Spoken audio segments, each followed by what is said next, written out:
सावन सोमवार व्रत कथा। हिंदू धर्म में सावन का महीना बहुत पवित्र माना जाता है। इसे धर्म कर्म का माह भी कहा जाता है। सावन महीने का धार्मिक महत्व बहुत ही ज़्यादा है। 12 वर्षों में से सावन का महीना विशेष पहचान रखता है। इस दौरान वर्तमान में पूजा पाठ करना अति उत्तम माना जाता है। जो व्यक्ति इस दिन व्रत रखता है उसकी सभी मनोकामना पूर्ण होती हैं। साथ ही भगवान शिव और मां पार्वती का आशीर्वाद भी प्राप्त होता है। इससे कई गुना फल भी प्राप्त होते हैं। सावन सोमवार व्रत कथा। किसी नगर में एक साहूकार रहता था जिसके घर में धन की कमी नहीं थी, लेकिन उसके संतान सुख प्राप्त नहीं हुआ था, जिस कारण वह बहुत परेशान रहता था। पुत्र प्राप्ति की इच्छा से वह हर सोमवार व्रत भी रखता था और पूरी श्रद्धा के साथ शिव मंदिर जाकर भगवान शिव और पार्वती जी की आराधना भी करता था। उसकी भक्ति भाव से मां पार्वती प्रसन्न हो गई और भगवान शिव से उस साहूकार की मनोरथ पूर्ण करने का आग्रह करने लगी। पार्वती जी की इच्छा सुनकर भगवान शिव ने कहा कि हे पार्वती, इस संसार में हर प्राणी को उसके कर्मों का फल मिलता है। जिसके भाग्य में जो लिखा है उसे वह अवश्य ही भोगना पड़ता है। लेकिन पार्वती जी ने साहूकार की भक्ति का मान रखने के लिए उसकी मनोकामना पूर्ण करने के लिए कहा। मां पार्वती के आग्रह पर शिवजी ने साहूकार को पुत्र प्राप्ति का वरदान दिया, लेकिन साथ ही यह भी कहा कि इस बालक की उम्र केवल 12 वर्ष ही होगी। माता पार्वती और भगवान शिव की बातचीत को साहूकार सुन रहा था, जिसे सुनकर न तो उसे कोई खुशी थी और न ही दुख। वह पहले की तरह ही शिवजी की पूजा करता रहा। कुछ समय के बाद साहूकार को पुत्र की प्राप्ति हुई। जब वह बालक 11 वर्ष का हुआ तो उसे पढ़ने के लिए काशी भेजा गया। साहूकार ने पुत्र के मामा को बुलाया और उसे बहुत सारा धन दिया और कहा कि तुम इस बालक को काशी विद्या प्राप्त करने के लिए ले जाओ और मार्ग में यज्ञ करते जाना। जहाँ भी यज्ञ करवाओ वहाँ ब्राह्मणों को भोजन कराकर दक्षिणा देते हुए जाना। दोनों मामा भांजे इसी तरह यज्ञ कराते और ब्राह्मणों को दान दक्षिणा देते हुए काशी की तरफ चल पड़े। रास्ते में एक नगर पड़ा जहाँ नगर के राजा की कन्या का विवाह था, लेकिन जिस राजकुमार से उसका विवाह होने था वह एक आंख से काना था,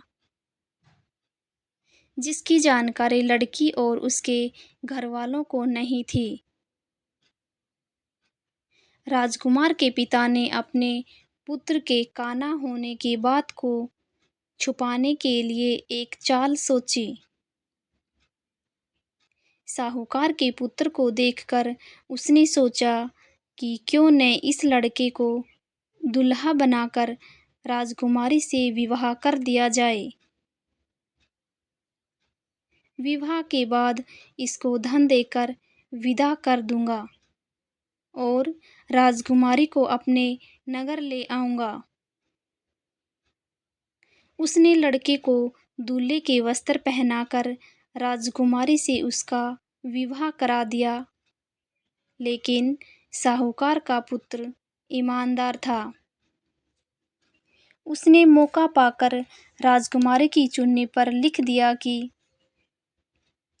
तुम्हारा विवाह तो मेरे साथ हुआ है, लेकिन जिस राजकुमार के साथ तुम्हें भेजा जाएगा वह एक आंख से काना है। मैं तो काशी पढ़ने जा रहा हूँ। राजकुमारी ने चुन्नी पर लिखी बात अपने माता पिता को बताई। राजा ने अपनी पुत्री को विदा नहीं किया। दूसरी ओर साहूकार का लड़का और उसका मामा काशी पहुँचे और वहां जाकर उन्होंने यज्ञ किया। जिस दिन लड़के की आयु 12 साल की हुई उसी दिन यज्ञ रखा गया। लड़के ने अपने मामा से कहा कि मेरी तबीयत कुछ ठीक नहीं है। मामा ने कहा कि तुम अंदर जाकर सो जाओ। शिवजी के वरदानुसार कुछ ही देर में उस बालक के प्राण निकल गए।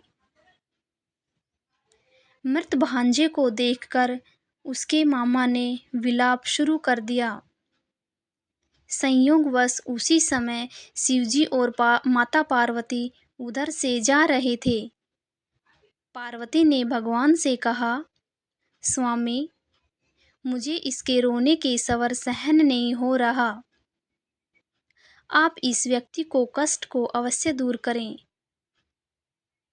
जब शिवजी मृत बालक के समीप गए तो वह बोले कि यह उसी साहूकार का पुत्र है जिसे मैंने 12 वर्ष की आयु का वरदान दिया था। अब इसकी आयु पूरी हो चुकी है, लेकिन मातृभाव से विभोर माता पार्वती ने कहा कि हे महादेव, आप इस बालक को और आयु देने की कृपा करें, अन्यथा इसके वियोग में इसके माता पिता भी तड़प तड़प कर मर जाएंगे। माता पार्वती के आग्रह पर भगवान शिव ने उस लड़के को जीवित होने का वरदान दिया। शिवजी की कृपा से वह लड़का जीवित हो गया। शिक्षा समाप्त करके लड़का मामा के साथ अपने नगर की ओर चल दिया। दोनों चलते हुए उसी नगर में पहुंचे जहां उसका विवाह हुआ था। उस नगर में भी उन्होंने यज्ञ का आयोजन किया। उस लड़के के ससुर ने उसे पहचान लिया और महल में ले जाकर उसकी खातिरदारी की और अपनी पुत्री को विदा किया। इधर साहूकार और उसकी पत्नी भूखे प्यासे रहकर बेटे के आने की प्रतीक्षा कर रहे थे। दोनों ने प्रण लिया था कि यदि उन्हें अपने बेटे की मृत्यु का समाचार मिला तो वह अपने शरीर का त्याग कर देंगे। परंतु अपने बेटे के जीवित होने की बात सुनकर वह बेहद प्रसन्न हो गए।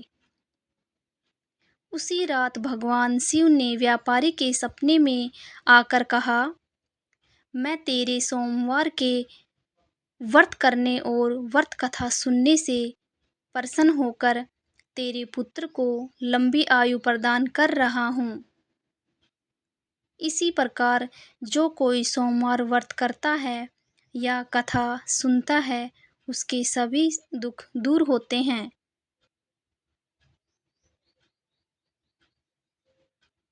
आशा करती हूँ कि आपको मेरी ये वीडियो पसंद आई होगी। अगर मेरी ये वीडियो आपको पसंद आई है तो प्लीज़ मेरी वीडियो को सब्सक्राइब करें, लाइक करें और शेयर करें। Thank you.